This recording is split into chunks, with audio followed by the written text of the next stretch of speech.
Hello. Uh, how are you?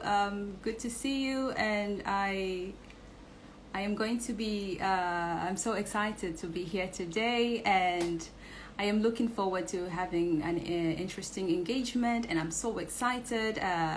April is ending, and we've been talking about authenticity. I hope you're keeping safe. You're keeping well, and yeah, just good to see you logging in.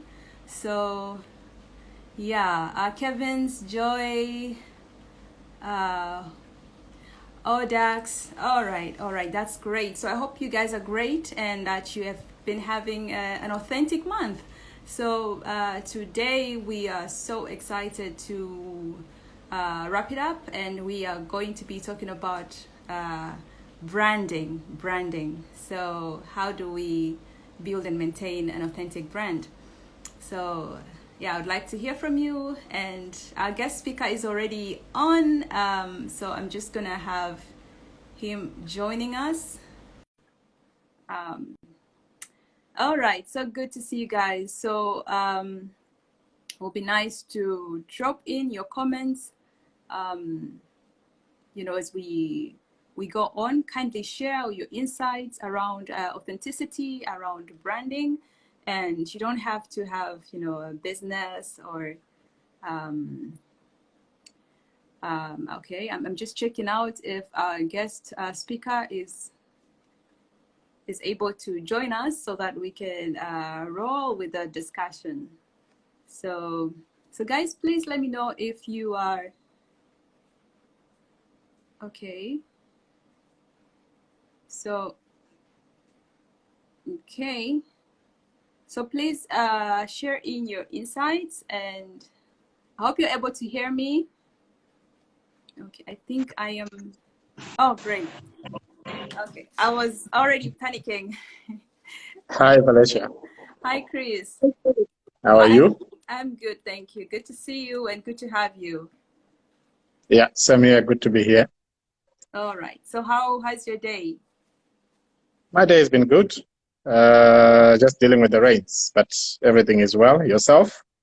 I'm doing great. It's rainy Good. and yeah, the weather is good for me, favorable. So yeah, otherwise I'm doing great. And good to have you. Thank you for, joining us again. It's been a Fantastic. great it's been a great conversations with you in the last couple of weeks, and so we are equally excited today again. So welcome. Thank you. All right, all right.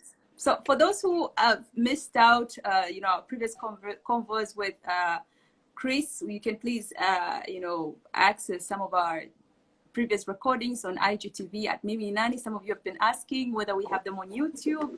Unfortunately, we cannot, have this posted because you cannot download them. So otherwise, you can just follow them at Mimi Nani in our IGTV part. So without further ado, let me just get on with our discussion for today. We're going to be talking about authenticity around branding. So what is it like to build and maintain an authentic brand? And so, Chris, I know this is a very timely topic because, we are living in times where, we have the pandemic, but also there's a lot of creativity, innovation that is happening. People are trying to distinguish Yeah. themselves, to stand out, to Mm. be, I would say, to prove the resilience and stuff like that. So we have seen a Yeah. lot of shifts, yeah. But Hmm. also, it's also, there's a lot of options out of a lot of choices out there when it comes Yeah. to products and things like that. And so, whenever you think of any product right now in your head or a service, I'm sure there could be a few options that come and you really don't Yeah. know which True. is which. Yeah.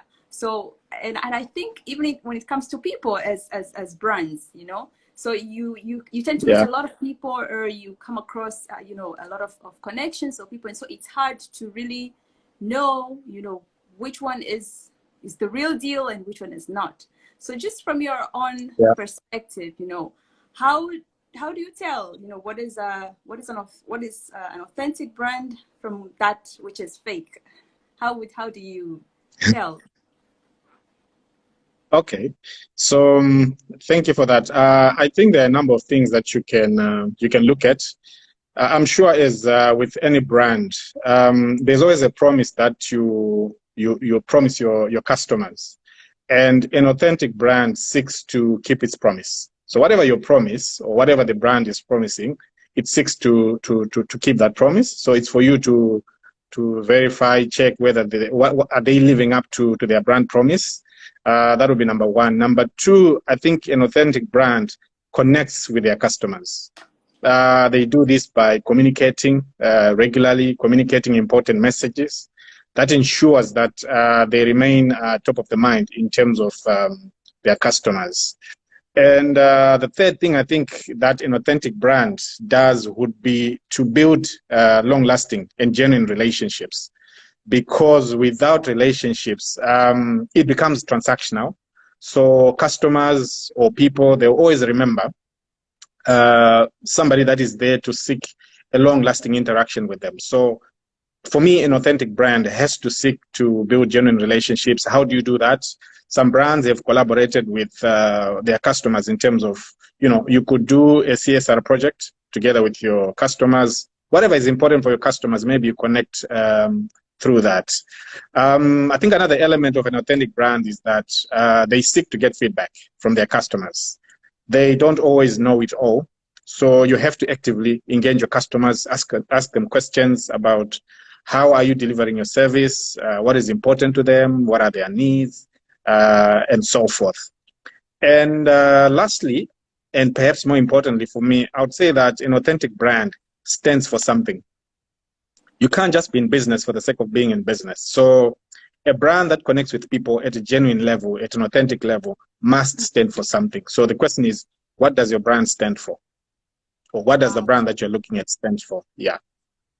Okay, that's a very wonderful way to put it. And I think you just, when you're talking about it, I was already thinking about us as maybe Nani as a brand, like whether we are having that. And one key thing that I got is that, an authentic brand should have a feel. Like it should not be artificial or something. Like there should be a touch, I don't know, a human touch or something like that. When you talk about relationship, when you talk about customers and something like that. So it's something that should have life breathing, like should have Absolutely. a touch to its people. Yeah. So thank you about Absolutely. that. Thank you for that. And just now in connection to that, because you've been talking a lot about customers, and we're all in business and service, even as people, we are looking forward to, we say customer is king. So we're looking forward to, either create a solution that really touches the solves the problem of a user, our customers. And now in the course of that, as much as you want to be authentic, as you say it, standing for what you are and everything. So there is sometimes a conflict, a loyalty conflict, because in as much as you want to be loyal to your customers, there could be conflicts to you being authentic, especially, where I'm just thinking as I see a lot of influencers on social media, just people like brands, and, maybe they have a million followers. And so it depends with how people respond towards them, towards their posts. And so they might switch off from who they truly are, because maybe that's how they gained the fame and they were speaking about certain things. And when they want to really go to their core, maybe they lose that followership. So it's a conflict now, and I've seen that, I've seen it in different places. So it goes even to products and businesses, So how do you deal with that when there's that conflicting, the loyalty, customer loyalty and organizational loyalty? Yeah, how do you deal with that? Okay, the example that you gave is a very difficult one. Why? Because if you're an influencer who has built a following based on a fake image, it then does become difficult to be real. But you must be real. At the end of the day, I believe that you're going to be found out that you're not authentic. But maybe I'll give a different example and say, like you said, you're in business. Maybe you're trying to please a customer. And the customer is asking you to do something that maybe takes you out of your comfort zone. Maybe they want to meet at places that make you uncomfortable, where you don't feel, yourself. Or perhaps they're even asking you to do something that is not morally right with you. So again, maybe another example is, let's say you are someone who cares very much about animal rights, and they tell you, let's go hunting. This is a key customer. What do? There's a conflict there in terms of your person and the customer. I think the important thing to do is to communicate what is important to you. You have to find a way to communicate what you value, the most. Let them know that, animal rights, as an example, is something that is close to you. You could find an alternative for them to go with instead of you, because remember, you're dealing with a corporate. If you're being asked to do something that you personally maybe are not comfortable doing, you could perhaps suggest a colleague. They stand in for you. But if you have to do it yourself, then I would say, communicate. If that does not work, you may have to escalate the issue to maybe your senior management and say, look, I understand that the client has a preference for this. However, this is where I stand. Because if you don't do that, you're going to find yourself in a situation where you're not happy. You're not going to apply yourself the best way you can to your customer. So yeah, I would say, remain true to yourself, communicate your position. They'll probably not be happy, but I believe at the end of the day, they should be able to respect you. That's right. That's right. Just as you were talking about that, I was just reflecting through how, businesses, a lot of businesses, when they start up, sometimes you can go through a moment of desperation where maybe, you're limited in terms of resources. And it's not just customers. It could be maybe interesting clients, people who are investors sometimes. And, you might be offered a deal that is too good to be true. And it has probably some short-term gains, but in the long term, it could really ruin the authenticity of your brand. So I think that is something worth looking out for. And also, we see a lot of organizations have these values that are just stated, but they're not truly lived by organizations. So I think as you speak about it, perhaps they should be well communicated, in and out by every member of the organization. Let me just quickly check out. People are joining in, and we're talking about authenticity, how we can build and maintain authentic brands. And okay, so this is okay. It's a comment. Greetings, Chris. Long time, great discussion. Thank you. So now we've been I think mostly focused on the more of organizational brands, and I would like to now just shift you a little bit into personal branding. And because this is something that also, in today's era, equally as much as businesses have this, the importance of branding themselves, human beings as people, employees. Yeah, how we present ourselves personally speaks a lot about, where we come from, what we represent and stuff like that. And so, how best can we really stand out?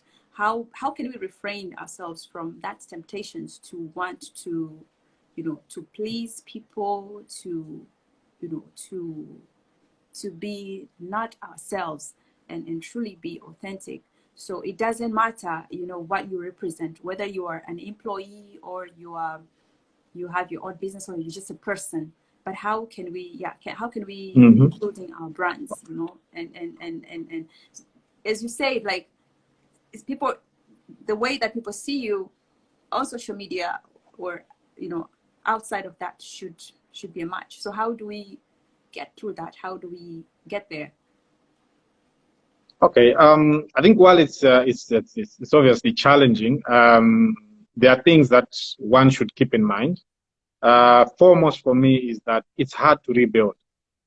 If you do something, it's hard to rebuild lost trust, because with authenticity comes trust.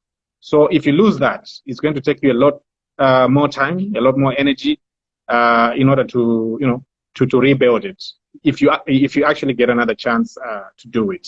From personal experience, I would say the second issue would be, it's really hard to live with yourself. If you're not genuine to yourself, you're the one person who has to go to bed, reflect on what you have done. And a lot of the times, this is where, self-reflection actually tells you that you are not authentic. You did something that you don't stand for. So it's difficult to live with yourself. Always keep that in mind. You do something wrong, you're going to have to be answerable to yourself. And for me, more importantly, I guess, is that people or brands that have remained authentic, they've always been rewarded. In the long run, you're always rewarded. So you may go through some pain, you may go through some difficult times, but in the long run, brands or people that have remained true to what they stand for, to what they believe in, have always been reminded. They've always been rewarded. So I would say those are some of the three key things that, for me, I would keep in mind whenever I'm faced with challenges where, you know, do you remain authentic or you do the fake thing. Yeah, yeah, and it's always tempting, you know, it's when you think about that short-term gain, especially now people have different ways to validate their work or themselves in terms of maybe number of followers you have, number of likes that you have, and really, you know, it's all short-term, and it takes time, as you say, it takes time to build that authentic brand that stays, you know, through the test of time, and sometimes it's those, you know, the waiting and stuff like that, like one person at a time, and just not wavering even when you get some attractive offers, I would say. So thank you so much, Chris, for those insights. And I personally have gained so much, and I think it also challenges me to reflect for myself, but also for, you know, our organization as Nani. And we're out of time, so I would like to take this opportunity to thank everyone who has joined us. And unfortunately, you guys are not dropping some comments on your thoughts about it, but I believe you've been absorbing and you know, reflecting on these thoughts. So thank you so much, everyone who has been able to join in. And Chris, thank you so much for your time. Please, if you have just one final word on authenticity, as you know, as we're wrapping it up the whole month, please just conclude with that, and we will check it out. Thank you, Felicia. It's been my pleasure being with you. Speaking with you on this platform has actually also made me reflect on a lot of the things that we've spoken about. And in conclusion, I would keep it very simple and say, you only live once, so keep it real. Wow. Thank you. It's been a pleasure being here. And yeah. Yes, Matungwa, good to see you. Have logged in long time, and yeah. Oh, thanks for joining in. Oh, good to see you, my brother. That's good. Kevin, it was great listening in. Oh, great. That's good to hear from you as well.